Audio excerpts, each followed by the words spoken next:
I've heard you recently say we should use focusing with all other methods, Yes. body work and psychotherapy, Yes. but not to use focusing alone. Yes.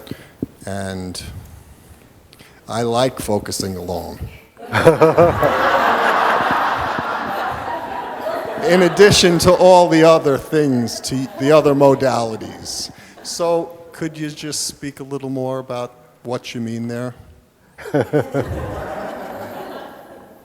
Well, I say this to my own group, so when I say don't do focusing, then I always wait a little bit, and then I say alone. So I don't mind doing focusing alone. It's just that in your life, I hope you don't do only focusing. There is a tendency that comes with focusing, which I don't like at all.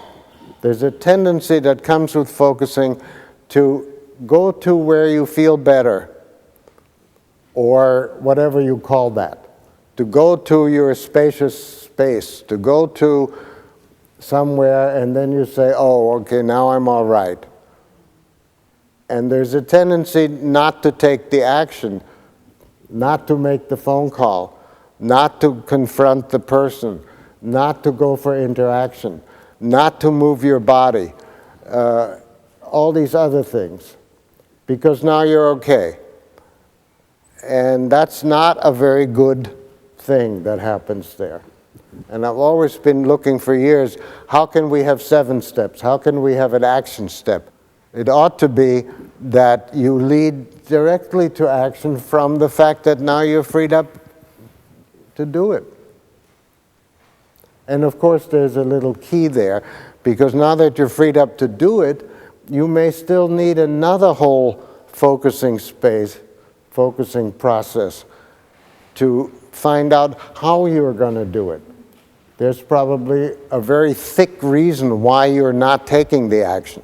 And oh, it's got these different strands, and oh, there's a little step here, and there's nothing there. And well, the same thing happens with action difficulties. So if you don't allow for that stretching out of how you're going to do it, you may never do it. And I don't like that. So, and that's only one other dimension. And the same thing is true with moving your body around, and the same thing is true with doing your focusing in interaction. And I like to tell that I have a very careful research with an N of 5,000. And hardly anybody in psychology has such a big N, you know, where they ran the experiment 5,000 times. And it comes in the reliability of it is point, I don't know how many zeros. I test the same subject on the same day, under the same circumstances, the same temperature, the same moisture, the same diet. Everything is controlled. The only difference is I focus by myself, and then I get with a partner. And I go deeper with my partner. And who's the subject? It's me, of course. Who else would put up with 5,000 times?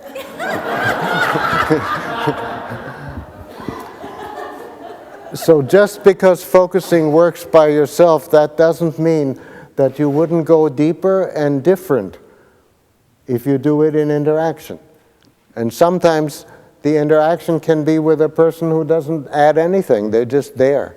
Sometimes they add something, and that's crucial. And so that's talking now about what? About action and about interaction with somebody, a partner, and about moving your body around, and then there are other dimensions like that. Don't do without those. That's what I mean.